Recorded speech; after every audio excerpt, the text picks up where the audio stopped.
ओम नारायण नारायण नारायण नारायण। सब मित्रों को राम राम, सबका स्वागत है। दोस्तों कैसे हैं आप सब। तो दोस्तों आज 31 जनवरी है और बॉलीवुड की देवा थिएटर में रिलीज हो गई है। शाहिद कपूर, पूजा हेगड़े आदि आदि इसमें मुख्य भूमिका में है। लगभग 2.5 घंटे की ये फिल्म है। फिल्म के डायरेक्टर है रोशन एंड्रयूज, जो मलयालम फिल्म इंडस्ट्री से है। और फिल्म रिलीज होने से पहले काफ़ी चर्चा सोशल मीडिया पर हो रही थी कि क्या रोशन एंड्रयूज की मुंबई पुलिस का ये रीमेक है या नहीं। और बॉलीवुड ने इसको लेकर के काफ़ी सस्पेंस बना करके रखने का प्रयास किया। कहीं पर भी डायरेक्टली लिखा हुआ आपको नहीं मिलेगा कि ये मुंबई पुलिस का रीमेक है नहीं है। कोई स्पष्ट उत्तर अभी तक भी नहीं मिला था। हालांकि ट्रेलर रिलीज़ होने के बाद में बहुत सारे लोगों ने कंपैरिजन वगैरह किए थे कि मुंबई पुलिस का ही ये रीमेक लग रहा है। और दूसरा संदेह होने का कारण ये भी है कि थीम भी सेम है, कॉप ड्रामा, और डायरेक्टर भी वही है। इवन मुंबई पुलिस के जो राइटर है वे ही देवा के भी राइटर है। तो writer same, director same, theme same वगैरह सब कुछ तो संदेह होना तो स्वाभाविक था। अभी जब मैं फिल्म देख करके बाहर आया हूँ तो हाँ, रीमेक ही है। बेसिक कहानी पूरी की पूरी वैसी की वैसी ही है। जस्ट जैसी बात मैंने आपको बेबी जॉन के रिव्यू में कही थी ना कि बेबी जॉन का रीमेक, मतलब ओरिजिनल फिल्म का रीमेक करते समय उन्होंने कुछ कहीं पर थोड़ा बहुत कोई सिचुएशन हो या कोई स्क्रीन प्ले की कोई बात थोड़ा बहुत पॉलिश किया गया है, टचअप दिया गया है, ऐसा हम कह सकते हैं। थोड़े थोड़े चेंजेस कहीं कहीं पर हमें देखने को मिलते हैं। और यहाँ पर देवा की बात करें तो एक सबसे बड़ा मेजर चेंज जो उन्होंने किया है वो है क्लाइमैक्स को लेकर के। ओरिजिनल फिल्म एलजीबीटीक्यू एजेंडा पर आधारित थी, तो वो बात एलजीबीटीक्यू एजेंडा वाला पार्ट उन्होंने यहाँ पर हटा दिया है और उसकी जगह पर थोड़ा अलग क्लाइमैक्स उन्होंने डाला है। अब वो क्या है क्या नहीं, सस्पेंस क्या अलग उन्होंने बनाया है, वो जानने के लिए आपको फिल्म देखनी पड़ेगी। बेसिक अगर थोड़ा शुरुआत के बारे में बताऊं तो देव आमरे, फरहान खान और रोहन डिसिल्वा, ये तीन काफ़ी अच्छे मित्र होते हैं। देव आमरे और रोहन डिसिल्वा फरहान अख्तर के अंडर काम कर रहे होते हैं पुलिस डिपार्टमेंट में। तो देव आमरे का कैरेक्टर शुरुआत में ऐसे दिखा है कि वो बिल्कुल केयरलेस है, गुस्सैल है, अवैध, मतलब एक विवाहित स्त्री के साथ में उसके संबंध भी है, गुस्सेल स्वभाव है, मारना पीटना वगैरह इस प्रकार का उसका एक स्वभाव शुरुआत में प्रेजेंट किया है। हालांकि वो भ्रष्ट है या नहीं इसको लेकर के कहीं पर भी शुरुआत में क्लियरिटी नहीं दी गई। जो करप्ट पॉलिटिशियंस है उनको भी वो मार रहा है, उनके घर में घुस करके मार रहा है। इस प्रकार से वो कानून को हाथ में लेने वाला एक पुलिस ऑफिसर उसको बताया है। और फरहान खान जो उनके ऊपर के पुलिस अधिकारी है, तो उनके बारे में देव आमरे स्वयं कहता है कि बहुत कम ईमानदार पुलिस ऑफिसर बचे हैं, ऐसे शेरों में से एक है फरहान खान। डायलॉग देव आमरे स्वयं कहता है फरहान खान के बारे में।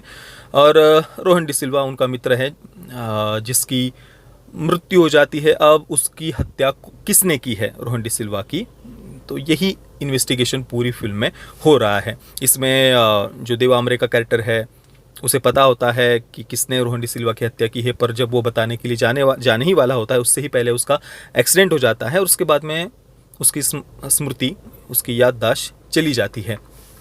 और फिर याददाश्त जाने के बाद में दोबारा से वही इस केस को इन्वेस्टिगेट कर रहा है देव आमरे। तो क्या उसको पता चलेगा या कैसे वो इस बात को ढूंढेगा जबकि वो भूल चुका है सब बातें, यही पूरा फिल्म में इन्वेस्टिगेशन वाले पार्ट में दिखाया है।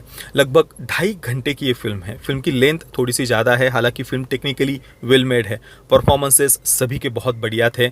मैं आज सुबह जब थिएटर में जा रहा था ना, तो मन में यही टेंशन था, बहुत परेशान मन के साथ में ही थिएटर में गया था कि यार कोई दोबारा से कोई वोक एक्टिविज़म इनका नहीं देखना है भाई।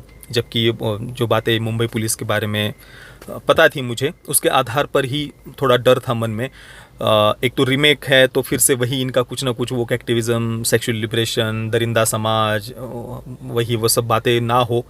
और दूसरी बात कि चलो रीमेक ना भी हो, हाँ, क्योंकि सोशल मीडिया पर शाहिद कपूर का एक पुराना इंटरव्यू भी शेयर किया जा रहा था जिसमें एक क्लिप थी जिसमें शाहिद कपूर कह रहे हैं कि मैं रोशन एंड्रूज के साथ मैं फिल्म तो कर रहा हूं पर वो मुंबई पुलिस नहीं है, ऐसा शाहिद कपूर ने कहा था। पता नहीं किस आधार पर ये बात शाहिद कपूर ने कही थी, परंतु वो एक क्लिप शेयर की जा रही थी। तो मन में था कि चलो यार रीमेक नहीं भी हो ना, तो भी अब डायरेक्टर की विचारधारा ही, वो मानसिकता ही वोक है, तो इसमें भी कुछ ना कुछ अपना कोई वोक एक्टिविज़म ना हो। तो इस टेंशन के साथ ही मैं थिएटर में गया था कि यार शांति से, पता नहीं आज शायद फिल्म नहीं देख पाऊंगा ऐसा लगा था। परंतु जैसे जैसे फिल्म आगे बढ़ती गई मन में तो डर था ही, पता नहीं क्लाइमैक्स में वो क्या दिखाएंगे वगैरह। परंतु फिल्म टेक्निकली भी वेल मेड थी और क्लाइमैक्स को भी उन्होंने जो ओरिजिनल फिल्म में था उससे अलग यहाँ पर दिखाया है। परफॉर्मेंसेस बढ़िया थे, कास्टिंग भी मैं कहूँगा बहुत रियलिस्टिक लगते हैं सारे कैरेक्टर्स, चाहे वो पुलिस डिपार्टमेंट के अलग अलग पात्रों को जिस प्रकार से उन्होंने जिन एक्टर्स को कास्ट किया है, रियलिस्टिक सभी पात्र कुल मिलाकर फिल्म में लगते हैं। डायरेक्शन भी बढ़िया है और ओवरऑल फिल्म हमें अपने साथ में बांध करके रखती है। हालांकि अगर आपको इंटेंस क्राइम थ्रिलर देखना पसंद है तभी आप फिल्म देखने के लिए जाना, ये कोई किसी मसाला एक्शन फिल्म की तरह नहीं है, ठीक है ना। मतलब थोड़ा फिल्म सीरियस भी है, अधिकतर जगहों पर कुछ पात्र संवाद कर रहे हैं उसमें अधिक समय जा रहा है, कुछ बहुत मास कोई ऐसी एक्शन फिल्म ये नहीं है, एक सीरियस क्राइम थ्रिलर है। और उस प्रकार की फिल्म आप देखना चाहते हैं तो देख सकते हैं। सस्पेंस उन्होंने शुरुआत से अंत तक बना करके रखा है। अधिकतर दर्शक नहीं गेस कर पाएंगे, जिन्होंने मुंबई पुलिस नहीं देखी है वे, जिन्होंने देखी है वो तो आराम से गेस कर लेंगे। तो ओवरऑल देखना चाहो आप तो देख सकते हैं, बस कुछ बहुत ज़्यादा आप एक्सपेक्टेशन फिल्म से मत रखना।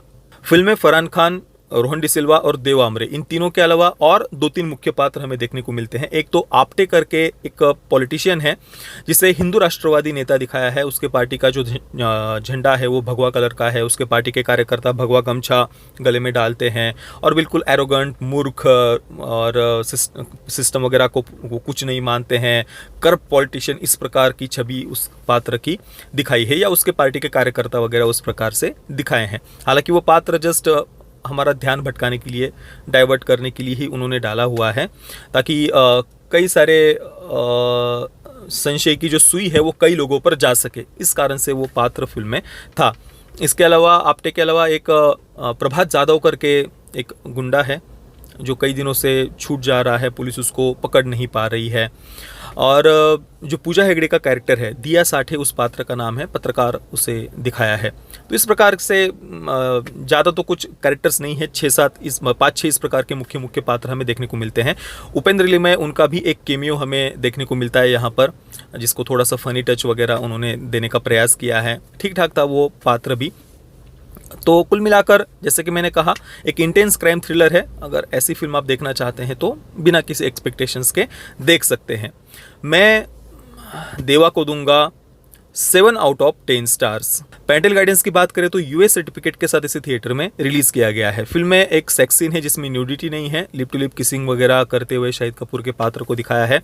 बाकी थोड़ा बहुत वायलेंस वगैरह फिल्म में है।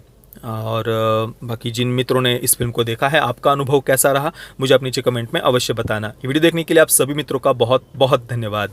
जय श्री राम।